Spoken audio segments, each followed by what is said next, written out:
All right, let's jump right in. In the early months of 1857, right before India exploded into a massive rebellion, something really strange started happening across the northern plains. It wasn't an army, it wasn't a new law, it was bread. And to the British rulers, it was absolutely terrifying. This is the story of the Chapati Movement, a wild mystery that really peels back the curtain on the paranoia of an empire living on the edge. You know, this quote from a British doctor just totally nails the confusion on the ground. For the small number of British officials in India, this wasn't just some weird local custom. It felt like a sign that something big was happening just under the surface, something they couldn't see, couldn't control, and definitely couldn't understand. It was like a whisper they couldn't quite make out. So to get to the bottom of this, we're going to break it down into 5 parts. First, we'll start on the ground, with the runners in the night. Then we'll zoom out to see why the British completely freaked out. After that, we'll dive into the cultural meaning of food, check out the competing theories, and finally, try to figure out what the true message of the Chapatis really was. Okay, so let's go right to where the mystery started. Not in some grand palace, but in a small village, with ordinary people doing something, well, something extraordinary and completely baffling. I want you to picture this. It's a quiet night in Mathura, a district in North India. A village watchman, a chowkidar, is on his rounds.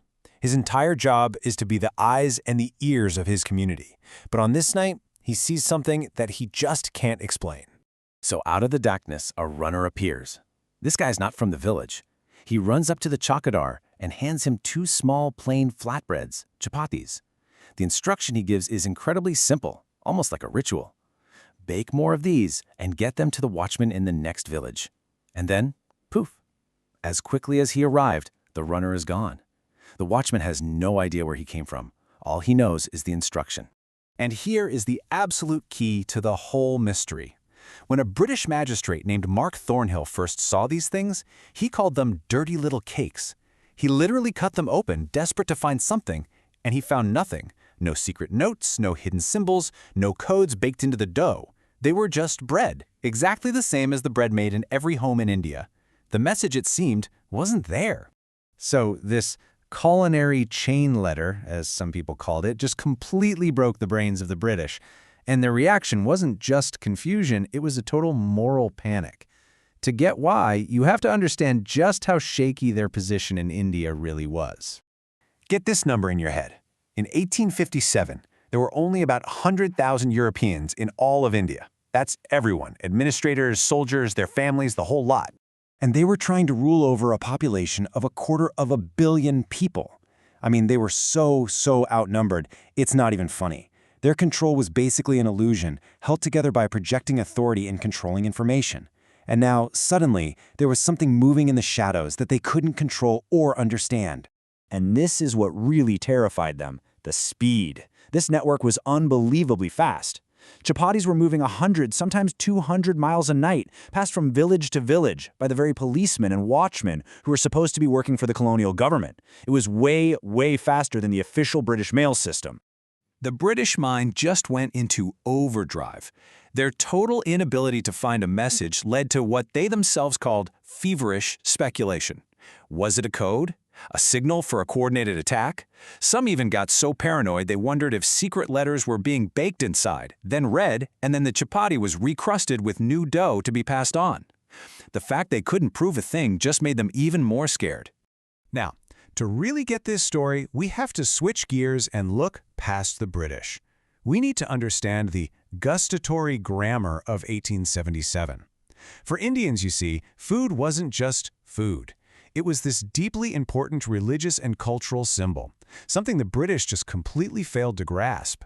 So academics have a term for this, or official anxiety. It sounds fancy, but it's a really fundamental idea. It's the deep-seated fear that your purity, both your soul and your body, can be corrupted or destroyed by what you put in your mouth. And in 1857, that anxiety was at an all-time high.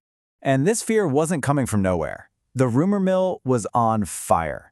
The most famous rumor was about the new rifle cartridges, which sepoys were told were greased with cow and pig fat, which would be a major sin for both Hindus and Muslims to bite. But there were also these rampant stories that the British were secretly mixing bone dust from those same animals into the flour and salt sold in the markets. For a lot of people, this wasn't an accident. It was a deliberate, evil plot to break their caste and force them to convert to Christianity. And that's why the chapati was the perfect symbol. In a world totally consumed by fears of pollution and contamination from the outside, the chapati represented the purest, most basic part of the Indian diet. It was a symbol of home. So by passing it around, people were circulating something that was the total opposite of the perceived corruption of the British. So what in the world did it all mean? For more than a century, people have been arguing about it, coming up with all sorts of theories to explain this bizarre event. Let's take a look at the main suspects. After the Great Rebellion of 1857 actually happened, both sides looked back at the Chapatis and saw proof of their own beliefs. The British, completely shell-shocked, saw it as evidence of a massive, well-planned conspiracy. Later, Indian nationalists flipped the script and reimagined it as a powerful symbol of independence, a secret call to arms. The funny thing is, they both agreed it was a prelude to war. But more recent historians, especially a guy named Kim Wagner, have pointed to a much less political and maybe more believable explanation. What if the movement wasn't about rebellion at all? What if it was about fighting off a very different kind of enemy? This theory connects the dots in a really compelling way. See, back in 1857, huge waves of cholera were wiping people out, and the spread of the disease was often linked to the movement of British-led armies. So the theory goes, the Chapatis weren't a call to arms. They were a kind of folk remedy, a religious charm passed from one village to the next to try and ward off the epidemic. It was a practice that had been seen before, just with different objects. And this quote from Wagner just nails it. The Chapatis weren't the spark that lit the fire. They were the smoke. They were a symptom of the incredible fear and distrust, of disease, of contamination, of the British themselves that was just hanging in the air everywhere in early 1857. So that brings us to the big finish. After wading through all the panic, all the rumors, and all the theories, what can we actually say was the true meaning behind the whole Chapati movement? Was it a conspiracy, a cry for help, a magic spell? If you cut one open and found nothing inside, where exactly was the message? And here is the final brilliant twist. The British were looking for something they could translate, a secret code, but they were missing the entire point. The power of the Chapatis wasn't hidden inside them. It was in the act of passing them on.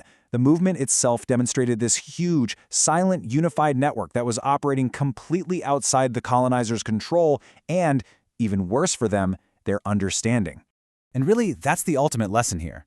The Chapati mystery shows you the core weakness of any power that relies on surveillance and information to rule.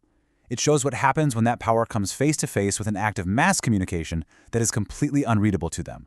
It proves that sometimes the most powerful message is the one with no words at all.